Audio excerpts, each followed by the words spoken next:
This is The Wheelhouse. I'm John Dankosky. You can join our conversation about the week's news on our website, wnpr.org/The Wheelhouse. You can find us on Facebook and Twitter at WNPR Wheelhouse, or call us at 860-275-7266. Colin McEnroe is away this week, but the cameras of CTN, the Connecticut Network, are here. I want to welcome in our guest panelists. Kalila Brown-Dean, Associate Professor of Political Science at Quinnipiac University. She's sitting in Colin's seat, and it's great to see you, Kalila. Thanks for being here. Good to be back. Also with us is Max Reese, political reporter for NBC Connecticut. Hello there, Max. Hey, good morning, John. And Neil Vigdor is here. He's political reporter at the Hartford Courant. Hello there, Viggy. Hey, John. Good morning. Well, we always get to talk about the news of the week, and it's been a week since the very important Connecticut primaries. We'll be talking about that in just a little bit and some of the fallout, attempts to bridge the gap with some party unity. But there was a little bit of news yesterday, within just a few minutes in the afternoon in Alexandria, Virginia and New York City. News came out of federal courts. President Trump's former personal attorney, Michael Cohen, pleaded guilty to allegations that he worked with a then presidential candidate to keep two women from going public before the 2016 election with claims about their alleged affairs with Trump. Then came the jury's guilty verdict in the trial of former Trump campaign chairman and New Britain native Paul Manafort. We'll be talking about Manafort in a second. But first, here's Connecticut Senator Richard Blumenthal just moments ago on Morning Edition on NPR talking about Cohen and Trump. We are in a Watergate moment when the President of the United States is an unnamed, unindicted co-conspirator. And the kind of wrongdoing he's committed cannot be pardoned. It would be an abuse of power and a possible obstruction of justice. And this investigation must be protected against the continuing assault and the attempt to intimidate and throw it off track.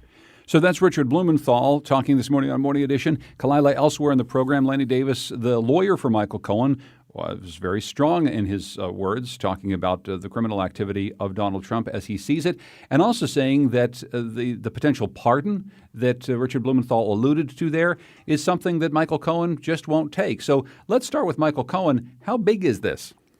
I think it's big for Michael Cohen. How big it will be for Trump, I think some people are inflating how big this will be. And I say that because for his supporters, I don't think this really matters to them. If you can have audio of a president bragging about touching a woman without her consent, you can have Omarosa leak these tapes of him lying about what he knew what was going on. Trump was right when he said 3 years ago, I can do whatever I want to do and not be held accountable. So for the voters and the supporters, it isn't a big deal.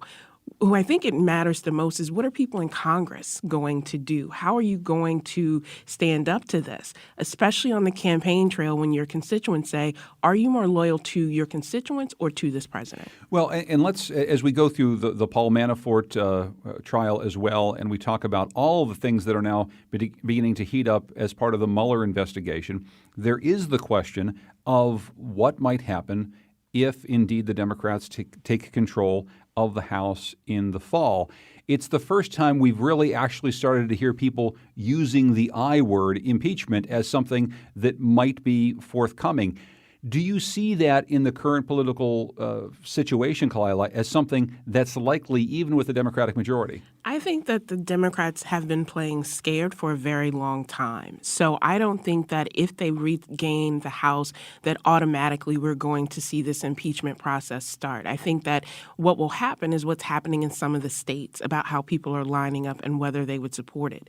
But what I think is also important, even if Trump is impeached, it does not mean that he will be removed from office. And when you continue to see high approval ratings across the board, we could definitely be in a situation where the president can be impeached and still be able to serve out his term. This is remarkable times, Max, because it used to be if you had a political problem this bad, it would be just the death knell for the political life of a candidate. But as Kalila, I think, quite rightly says, to this president, it probably just doesn't matter that much. I think Kalila's point's very well taken, that to the ardent supporters, the 30 to 40%, if you will, what happened yesterday between his campaign chairman and his attorney likely has little to no bearing at all. And a reporter for the Wall Street Journal was at the West Virginia rally that the president had last night and even said the crowd was still chanting "lock her up." They were chanting "drain the swamp" on the same day that the lawyer and the chairman were both they either pled guilty or were convicted.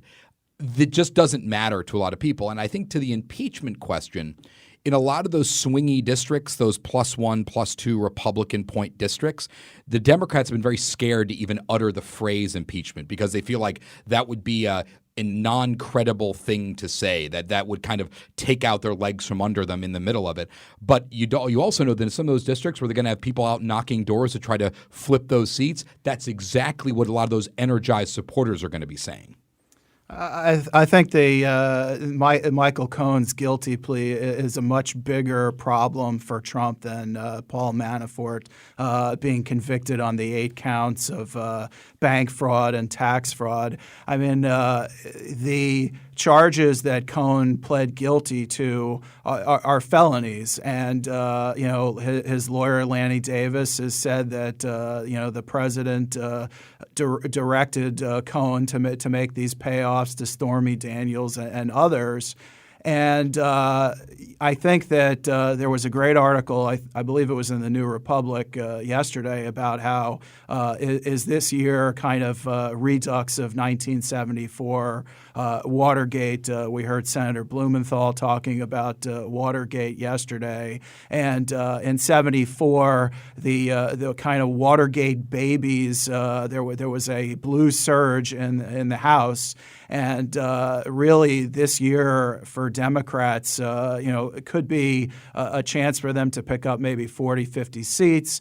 And it's very possible that they could begin the articles of impeachment, against Trump as an unindicted co-conspirator with Cohen to make these payments, so that there would not be a negative reflection on him in the presidential race. But as a political scientist, Kalila, I mean, you're charged with looking back at the conditions that were on the ground, as they say, during the Watergate era. And it's just a very, very different time, not just in terms of how the House and the Senate, the Congress of the United States conducts itself, how the Supreme Court is constituted, but also just how the American public views politics. There's an awful lot different between 2018 and 1974. It's a very different landscape. I think the level of public trust in government is different, so that you had a trust in Congress separate from the presidency, separate from the Supreme Court. All of that has shifted.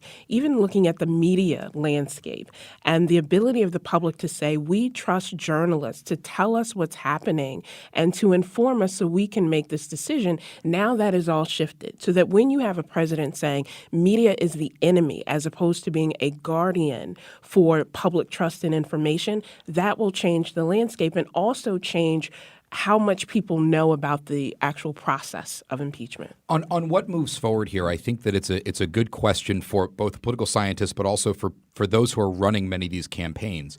If you're a Democrat and the Democrats end up taking the House, which, by the way, mathematically, that looks like that's exactly what's going to happen when we all wake up on November 9th.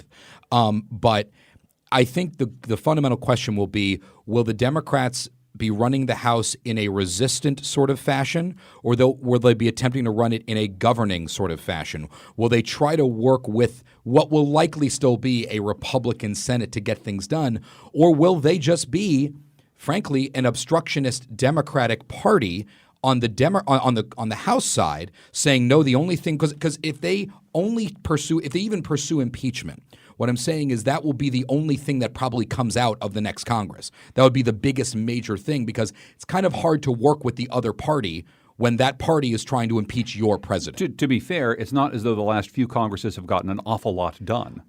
I think it depends on your perspective. I think that if you're a supporter of Trump or Republicans, the tax cut was a very big deal. I think that was the big that one was the political big thing, win. right? Yes, that's right. However, it's also been a lot of, frankly, mumbo jumbo that's come out of Congress, if I may say so. Well, I also want to play a piece of tape. Here's Donald Trump reacting to the news about Paul Manafort while he was heading to a campaign-style rally last night in West Virginia. I will just warn you, the audio quality here isn't great, but here's President Trump, courtesy of CNN, talking about Paul Manafort. I must tell you that Paul Manafort's a good man. He was with Ronald Reagan.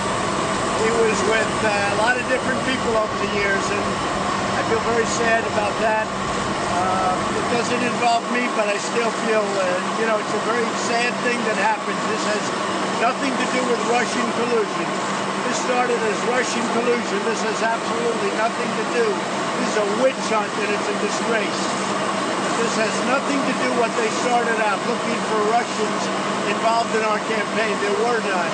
I feel very badly for Paul Manafort. Again, he worked for Bob Dole. He worked for Ronald Reagan. He worked for many people. And this is the way it ends up. He did work for many people, including some people in Russia and the Ukraine that weren't named there. But, Neil, as you said earlier, perhaps on just the legal facts alone, what happened with Michael Cohen yesterday might be a bigger deal to the president than what happened with Paul Manafort. But let's just back up a little bit and talk about Paul Manafort. I know you've written a bit about this as well. Paul Manafort and the Manafort family, a huge name here in Connecticut. Here's a guy who has gone around the world representing all sorts of dictators and dictatorships and political people across America, fell into incredible financial hardship, probably of his own making, and then ends up now guilty on a whole bunch of charges. Well, I was struck having gone to Cleveland to cover the Republican National Convention in 2016. Connecticut, the delegation had one of the best spots on the floor, closest to the stage, and a lot of people at the time thought that was due to the Manafort connection, New Britain guy. And I distinctly remember at the first delegation breakfast in Cleveland, Manafort was the speaker. He got a standing ovation from the Connecticut Republicans. You had a bunch of GOP stalwarts posing for selfies, yucking it up with Manafort, and he was kind of seen as this strong hero figure who helped Trump clinch the nomination and was really brought in by Trump in anticipation of a contested convention. And now you look at it and it's like nobody wants to claim ownership of this guy. And, he doesn't really spend that much time in Connecticut. And I was struck a couple of weeks ago in interviewing Erin Stewart, the New Britain mayor, and asking her whether or not the city would be changing Paul Manafort Drive, named for Manafort's father, who was the mayor for 3 terms in New Britain. And she said, no, it's named for the father. He did his service to the city. And then quietly last week, they changed it to Paul Manafort Senior Drive. So clearly people are, wanting to distance themselves from Manafort himself. It's interesting. They're the president, as he's talking about how Paul Manafort, he feels very sorry for him. He worked for Ronald Reagan. He worked for an awful lot of people. There is still this opening for Paul Manafort with these convictions to cooperate and potentially get a lenient sentence. Remember that even though none of what he was convicted of has specific links to the so-called Russia investigation, these were charges that came out of the Mueller investigation. And I would assume, Kalila, Robert Mueller can sit down with Paul Manafort and say, okay, what you got? You probably don't want to spend the rest of your life in prison. I think we just heard the president there trying to play nice with someone who very well could say some stuff. I think Trump believes that everyone is a good man except for good men. And thinking about what Manafort is really concerned about, this is a guy who went into the courtroom who preferred to be sockless as opposed to wear the white prison-issued socks because it didn't go with his suit. So clearly, this is going to be a major life change for him, where cooperation and showing his loyalty to himself is more important than being loyal to Trump. I think Trump is fearful. It's the same reason that he will not call out the president of Russia in a negative way, because he knows he has something that could be used against him. I'm almost speechless that this is where we're at with what's going on in this country now. Like, we're talking about the wardrobe of the former campaign chairman of the president of the United States. And who paid for it. And I think that I don't know what the actual political consequence of this is going to be. You can't really predict it because I think if you're sitting here right now, every Democratic presidential candidate in a year and a half is going to start using all this stuff. But you can't help but wonder, is any of it really going to matter? Because some people might just say, well, he's still my president. That wasn't him. Of course, we don't know what's going to happen between now and then. Yeah. But how do all these things factor in? And It's like I said, I'm almost speechless trying to come up with what the rationale or what it all looks like in the end. We're going to turn to party unity on both the Republican and the Democratic side in just a moment out of the gubernatorial race that we just ended, the primary race. I will, though, ask Neil about what this means for Connecticut Republicans. Bob Stefanowski, when you're running a primary campaign, you're trying to appeal to a certain type of base that you will not want to appeal to in the general election. He had ads that actually had Donald Trump in them, not speaking for him, but pictures of Donald Trump. He spoke about the president, if not in glowing terms, certainly positively, gave him an A rating, etc. Now, whether it's Stefanowski or the party itself, J.R. Romano, what are they going to do with this increasingly toxic Trump aspect in a state like Connecticut, where the typical Republican ain't really like a typical Republican in a lot of other parts of the country? The fascinating thing here is that the big knock on Stefanowski during the primary campaign from his other Republican opponents was that he was registered as a Democrat during the 2016 presidential election. Now, he didn't vote, but you would think that that would kind of take the Trump factor out of this and that that would take that off the table. But then Stefanowski has gone and last week he welcomed the endorsement of Donald Trump over Twitter. And then you had Ned Lamont calling him Bob Trumpanowski, and then Stefanowski shot back at him and called him Ned Malloy. And so it seems to me like Stefanowski is going to have to really be asked what the deal was with him in 2016 and how come you were a Democrat, and did you register as a Democrat because you had issues with Trump? But he's kind of undercutting himself by him. So it's a very kind of threading the needle here for Stefanowski on this. I had a whole conversation with this yesterday with a colleague. I think it's so hard to just not embrace Trump. I think it's just very difficult to do it because if in Connecticut, Republicans really think this is their year. They think this is the year we can take the governor's residence, we can take the House and the Senate. They think these are all the things they can do.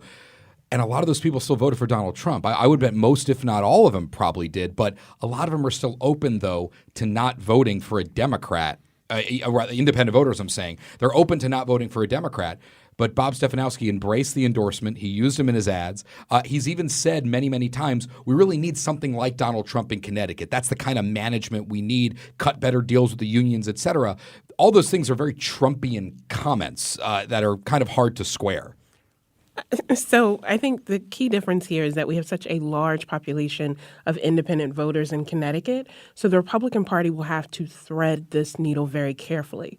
But at the same time, one of the key strengths for Republicans is that they collapse inward and they support their party. And they're able to manage those internal conflicts in a way that Democrats cannot. 2 years later, and Democrats are still trying to figure out, are you pro-Bernie or not? And that becomes the marker for whether there's enough energy and excitement in the base. So to also think about the ads kind of write themselves here, that you don't get to stand in front of the Gold Dome and talk about corruption and collusion and not address that at the national level with the chief executive really for your party.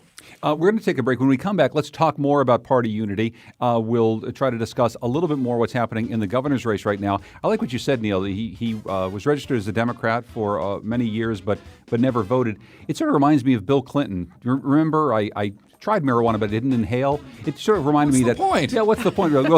We'll talk a little bit more about some of the contradictions in this very weird week of news with Max Reese, Neil Vigdor, and Kalila Brown-Dean here on The Wheelhouse.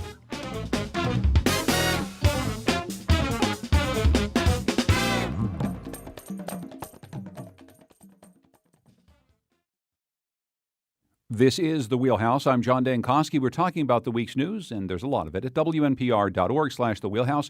You can always join the conversation at 860-275-7266. Find us on Facebook and Twitter. You can also find us on CTN, the Connecticut Network, today as well. We're joined by Neil Vigdor. He's political reporter at the Hartford Courant. Max Reese, who's political reporter for NBC Connecticut. And sitting in for Colin McEnroe today is Kalila Brown-Dean, Associate Professor of Political Science at Quinnipiac University. We haven't seen as much of you recently, Kalila, because you've been in a big project project. You're writing a book? Yes. What's the book on? So it's called Identity Politics, Context, and Controversy. And it really grows out of discussions I've had with my students who want to understand what's going on in our country right now. And I keep saying to them, the past is prologue, nothing is new. The debates we see about immigration now are the same debates when we were deciding whether people from Ireland should be able to come, and this fear we had that Catholics were going to take over the public school system.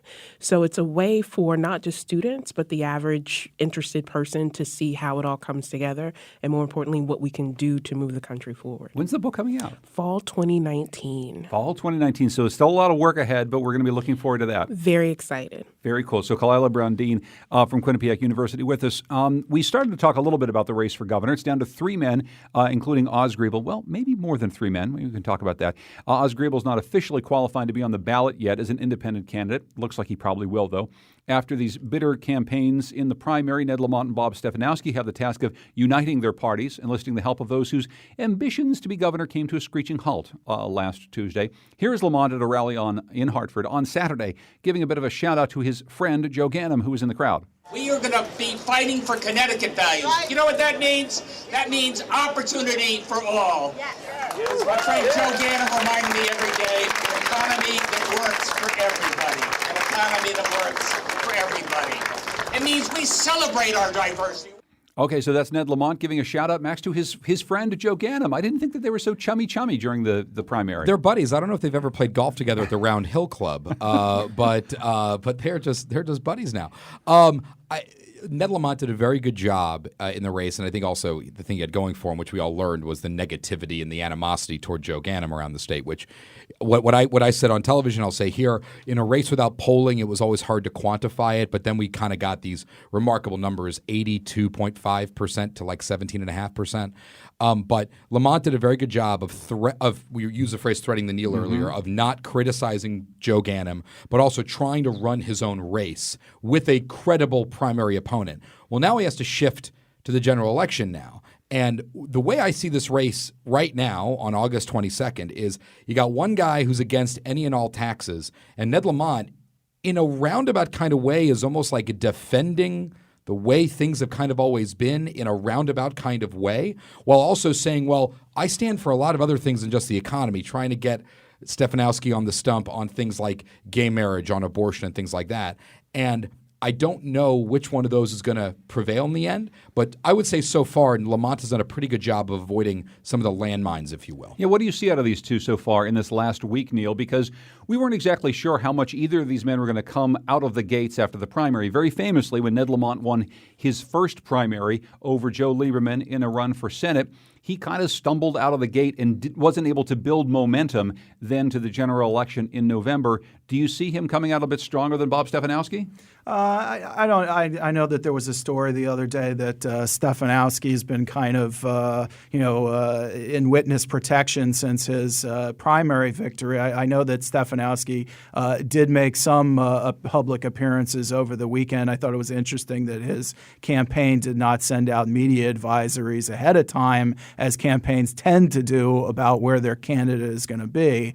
I know that yesterday that Stefanowski hosted J.R. Romano and the rest of the Republican under ticket for statewide office at his campaign headquarters in Branford. I think that there's significance to the fact that this took place at Stefanowski's campaign headquarters and not at the CTGOP headquarters in Southington. And it's almost like, okay, well, you come to us. We won the primary. And I wrote a story that appeared over the weekend where I talked about this kind of anecdote at the Connecticut Republican Convention that Stefanowski bypassed, and his campaign manager tried to go onto the convention floor and use somebody else's credential, and one of the Connecticut GOP officials came over, ripped it off his neck, and tore it up to shreds. And I thought it was striking to see that same social media digital director for the CTGOP kind of making peace and making nice with Stefanowski's team on Twitter and retweeting him. And there's this kind of kumbaya moment now. Stefanowski, I think. Do Republicans really sing kumbaya? I mean, we say that, but do they actually get around the campfire and strum and sing kumbaya? Well, I definitely think that there are still some bruised egos in the GOP, and that Stefanowski has some work to do here to bring other people into the fold. And I think that it'll be interesting to see how much Mark Boughton plays along and helps him out for the general election. I want to ask about this idea of party unity on the Democratic side. There are maybe a couple of factions, as you said. Who was the Bernie supporter? Who was the Hillary supporter? The new guard and the old guard, even if Bernie Sanders is a fairly old new guard. I'm wondering what you see on the Republican side, where in many ways the number of candidates who were running for governor and still on the primary ballot sort of show up all the different types and flavors of Republicans that you might have here today. People who've been in government but want to run things from a fiscally conservative way, people who have more socially conservative views, people who really just want to come in from the outside and say, like Donald Trump, I'm going to cut taxes and run this like a business. So how do you bring all these factions together? Well, I think the way that you bring all of those factions together is by asking, do you want another Malloy administration? And that has been the very simplistic language that we've been hearing, so that this becomes a referendum on Malloy and on Trump, and not necessarily saying you need to vote for Stefanowski. You're voting against Democratic control. And I think it's interesting. The dynamics of this race will be very different from what we've seen before, because Democrats often argue, does this person look like the base? Can they represent that? Now you have two very wealthy candidates from both parties. And in a state and in a country where we tend to see poverty as a moral indictment and wealth as sort of a privileged benefit for being a good person or making these smart money decisions, that goes off the table. And I think what we also need to look at is how the candidates will play the cities versus the suburbs here when we talk about economic benefit and development for the state. I'm wondering, Max, because I wanted to get back to the other big outcome of this, as Neil said, everyone getting together on the Republican side at the Stefanowski headquarters, not the CTGOP. What Stefanowski did, seen as a rebuke to the entire party apparatus, bypassing the convention altogether. What does that say about the Connecticut Republican Party? Well, I think one of the points that Neil made on their turf, at the end of the day, the best campaign run by anybody over the last 9 months is Bob Stefanowski, and it's not even close. So if we're going to be real about this, the party can probably learn a lot from what Stefanowski did. And oh, by the way, get rid of this convention system, folks, both sides. Just get rid of it. It's a waste of time. It's not good for really anybody. Here. But I'll also say this. Jer Romano did a ton of work to try to make the Connecticut Republican gubernatorial race the most relevant one in people's minds in the news cycle. He had this series of debates, like 6, 7 of them, that started in December or November of last year, made it all the way through May. Who's the only person who really wasn't there the entire time? Bob Stefanowski. Mm-hmm. So it is an indictment of everything they did. However, all that being said, we were still talking about the Republican race more than any other. The other thing I'll say to one of Neil's points about how quiet the Stefanowski campaign has been, Tom Foley 4 years ago, we had no earthly idea what that guy was doing on a daily basis during the last, I would say, 6 weeks of the campaign, where you'd get a press release at 10 a.m. and they would say, hey, we're going to be in Vernon at 11. And, we are wherever we are at that point. You got to get there. And Stefanowski has been very quiet. I think he had a personal engagement of some kind last week. But whereas Ned Lamont, I think, has sent about an email an hour at this point to our inboxes. So I would say that's the opposite of slow out the gate for Lamont. I would also point out that the Democrats are kind of throwing the kitchen sink at Stefanowski. Without a doubt. If you look at every day, your inbox gets filled up with emails from the state party where they have surrogates. The other day they had a group of women who are running for office. Some of them are incumbents. Some of them are first-time candidates. Kind of asking where is Stefanowski on reproductive rights and that he's been silent, and trying to draw attention to the fact that his running mate, Joe Markley, is one of the most right-wing people under the Golden Dome. And I would expect that the Democrats will do this day in and day out through November, that they're going to be doing these conference calls. And it's like, is Stefanowski going to be playing defense here the whole time? And one other point. Kalila made a great point about that urban-rural divide, or how you connect those economically. The best weapon the Democrats might have here is Jahana Hayes. They might just want to hold a bunch of rallies, a bunch of press conferences in the 5th Congressional District. And with her outside that district. Right. And just get her out there with Ned Lamont, with William Tong, with Susan Bisowitz to show, no, we're not same old. And even though, of course, she's the 5th CD and she's still the favorite there, and even though the Democratic establishment didn't necessarily come down in her favor during that convention system that we talked about earlier. That could be their ticket to picking up votes in places where they're really going to need them. Do you make something of that, Kalila? Well, I think beyond that, this will be a race that is one based on mobilization and getting people to the polls. So in those cities where Bermuda Zimmerman did very well in New Haven, and she was able to tap into demographics that usually don't go into primaries, but have felt really left out and disaffected by the entire political process. That is a way to push back against that idea that Bisowitz and Lamont don't look like the base, don't look like the communities that are really struggling right now, but it's also a part of tying into that national narrative. Getting that national focus is going to be key for bringing resources into the state, and of also, as you said, blowing up those traditional politics as usual. The political game is not how it was 2 years ago, and certainly not 10 years ago. And talking about resources, I want to turn to something you've been writing about, Neil, whether or not the Citizens Election Program actually is something that can work on behalf of Republicans really in the state. We had all these candidates. A few of them were able to avail themselves of money from the Citizens Election Program. We've had quite some debate here on the program about whether or not the taxpayers of Connecticut should pay for a Citizens Election Program to fund people in a primary that about 900,000 voters don't get a chance to vote in. We'll set that aside for right now and just talk about whether or not Tim Herbst or others are disadvantaged by a citizens election program that really allows them to be outspent by people with a lot of money like Bob Stefanowski. Well, if you're a budget hawk, you're happy that you have two, and I'll say mostly self-funders as the nominees, because Lamont and Stefanowski are going to save the state something like $15 million. If you're a fan of the public financing system and this whole mantra of quote-unquote leveling the playing field, that this is seen as a disappointment or negative development.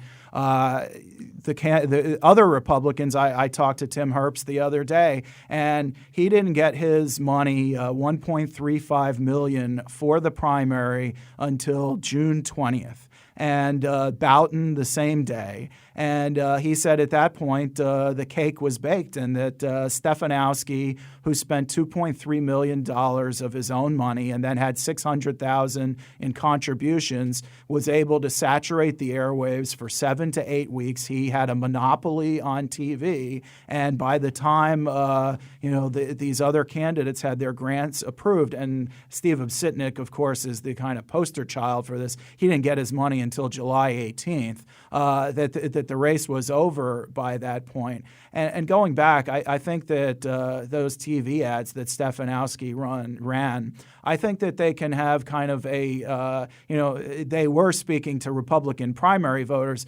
but, unaffiliated people watch Fox News too, and they see the message. So I wonder how much of a kind of residual value those TV commercials have. Like we said earlier, I mean, Bob Stefanowski kind of rewrote the playbook here for how you can run and win a primary.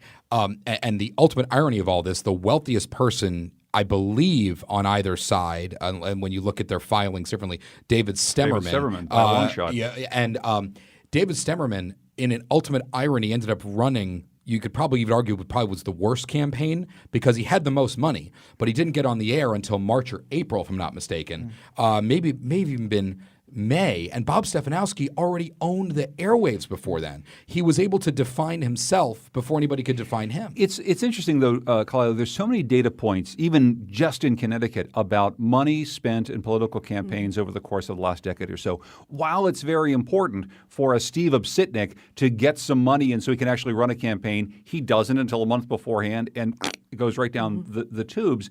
We also have all of these candidates, Tom Foley a couple times, Linda McMahon a couple times, Ned Lamont a couple times before this, being self-funders and not really being able to get any traction. As Max has said with David Silverman, you can have a lot of money, but it doesn't necessarily mean you're going to run a good campaign. So how much should we worry about money, whether or not it's coming from somebody's personal pocketbook or whether or not it's coming from our pocketbook through the CEP? I think we should worry about it a lot. The word that comes to mind is obscene. When you have in the New Haven Public Schools District laying off 28 full-time educators because we can't figure out this funding process and how to make sure kids have an opportunity to be educated, and then you could throw away money in a race, it says something about our priorities. But beyond that, it's also about the entry point so that we keep getting the same candidates and the same politicians, because it takes so much money or the ability to raise and mobilize money to even be viewed as a credible candidate. So until we address that part of it, then we'll still be arguing about, well, does it matter if this person's net worth is $5 million versus $10 million versus realizing that the person who makes $50,000 a year may actually be more resourceful and know how to do more with less and actually right-size some things. So I think that's the bigger picture here. Money is still important in politics. Looking at the amount of dark money that is going to flow into this gubernatorial race, we've already seen some of the campaign ads. We are on a path that I don't see changing anytime soon. And of course, Max, we should talk about the fact that we've got an independent candidate, Oz Griebel, who's not yet on the ballot but expects to get on the ballot, who has been running an under-financed campaign, let's just put it that way, and hasn't gotten a whole lot of traction. We also haven't had any real public polling about any of this, which is maybe a question for another day. But what hope does an Oz Griebel have? He picks a Democrat as his running mate. He says, I'm going to go right down the middle on stuff. I'm going to be conservative on some issues. I'm going to be liberal on some issues. And does he even have a shot as we head toward November? I think the short answer is he probably doesn't have a shot. But it's funny when you talk. When we spoke with Oz last week, a few of us did, and there's a mathematical way to do it. There's a mathematical way to make it to win. He's got to get about 33 to 35%.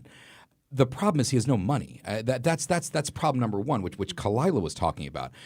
They're doing it the old-fashioned way. They did not attempt to qualify for public financing as a petitioning independent running candidate. They're not independent party. They're just an independent petitioner.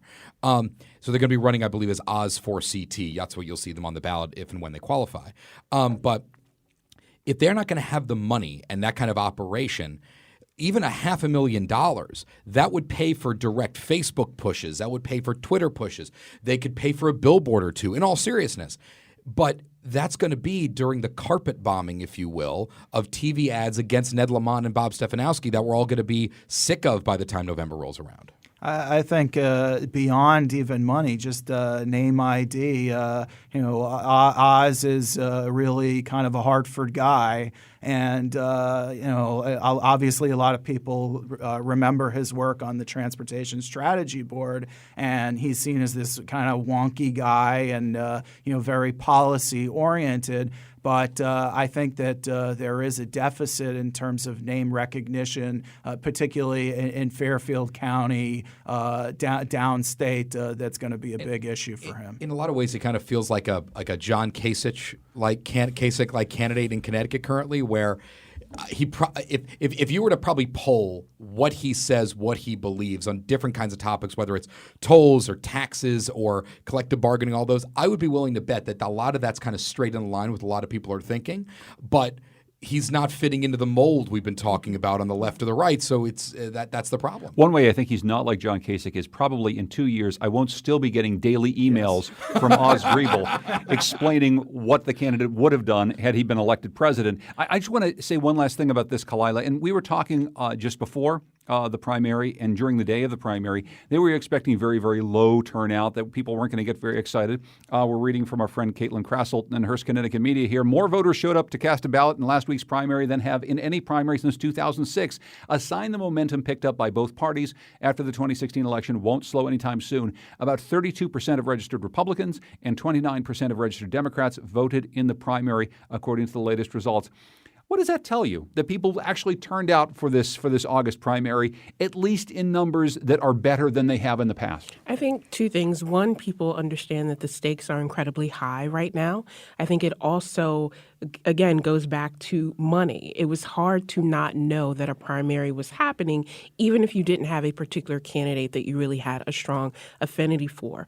But I expect between now and November, that will increase as we start to get more national attention. And again, that ground game will matter, more events, more I can only imagine what the debate between Stefanowski and Lamont will be like, and whether that will be what mobilizes people or if it will be these surrogates who really get the energy going. I will say that I'm currently working with the CCIC, our friends at Fox 61 and the Connecticut Mirror, to try to get together a debate very soon on September 5th, and we're still awaiting confirmation from the candidates that they will take part in that debate. There will be a few debates forthcoming, and we're going to see how that goes. I think both candidates have some reasons to both debate and also to duck those debates. We're in the wheelhouse, and we're talking with Kalila Brown-Dean, Associate Professor of Political Science at Quinnipiac University, Max Reese, political reporter for NBC Connecticut, Neil Vigdor, political reporter at the Hartford Courant. When we come back, what does the Connecticut congressional delegation think about Nancy Pelosi? I mean, if indeed the House of Representatives turns Democratic, should she still be their leader come November? Let's find out more in the wheelhouse.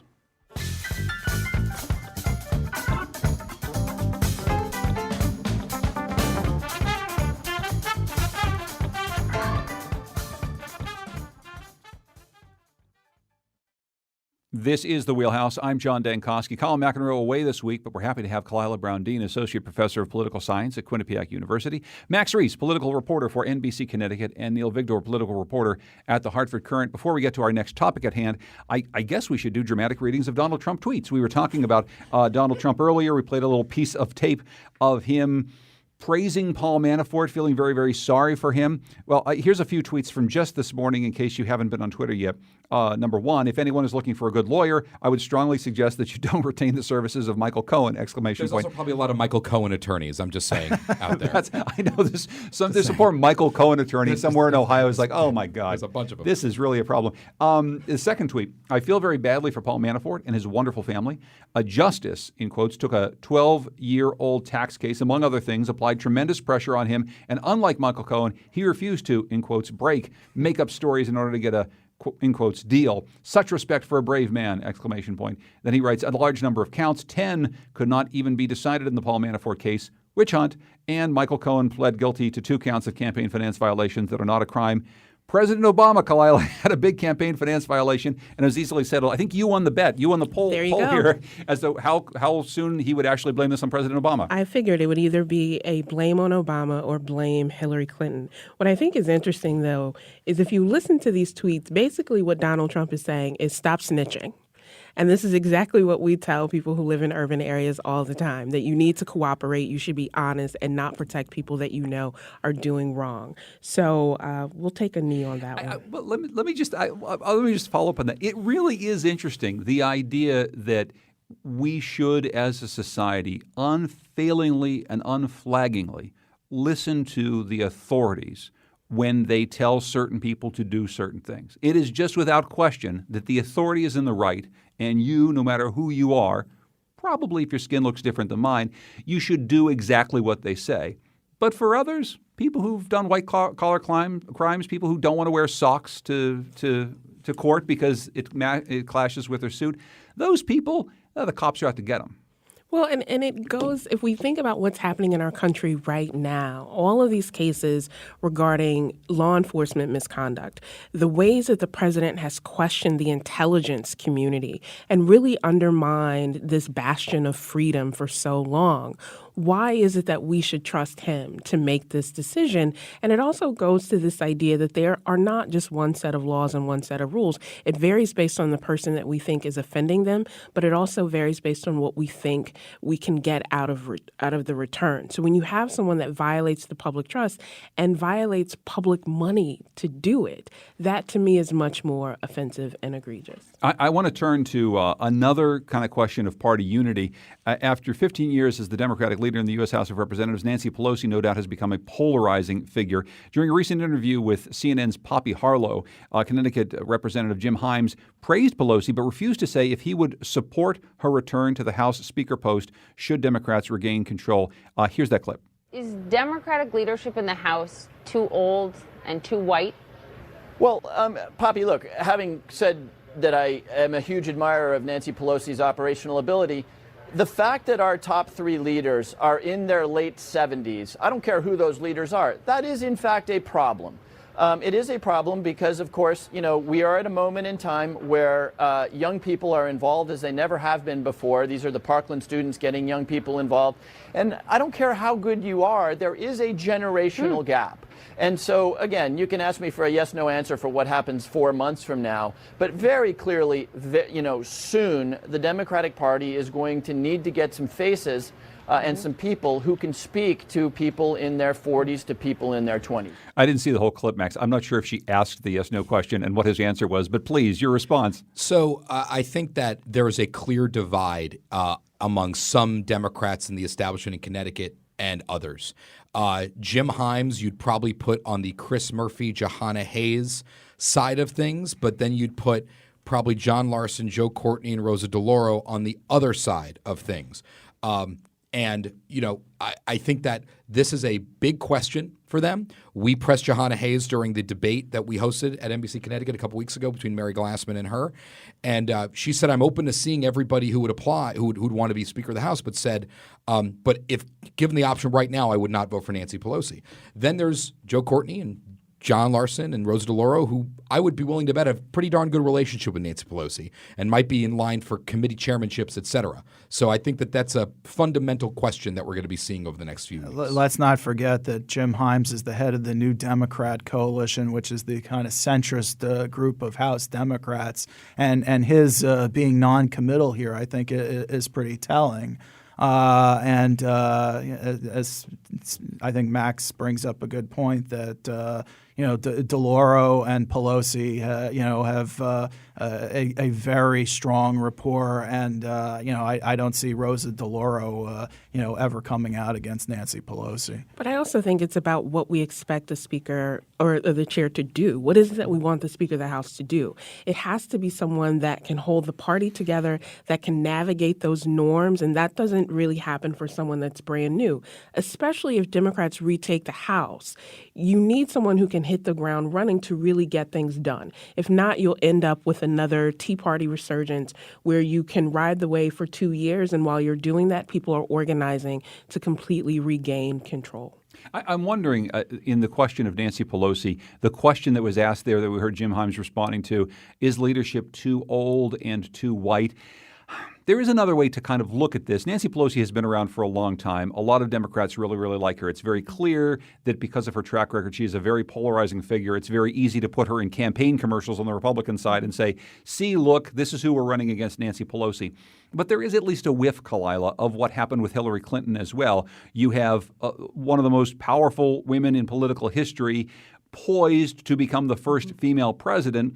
And there's an awful lot of people saying, well, she's too old, she's too white, she has too much political baggage. And there is this issue that is the undercurrent, which is she's also a very powerful woman. And I'm not necessarily sure if the old white man who might be in charge of the House Democrats might be getting the same treatment.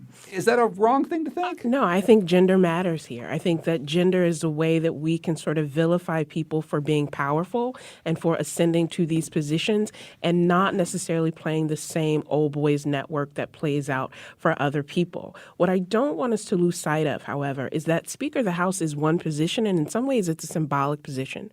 If you look at the crop of candidates for Congress right now, they are more diverse than ever before.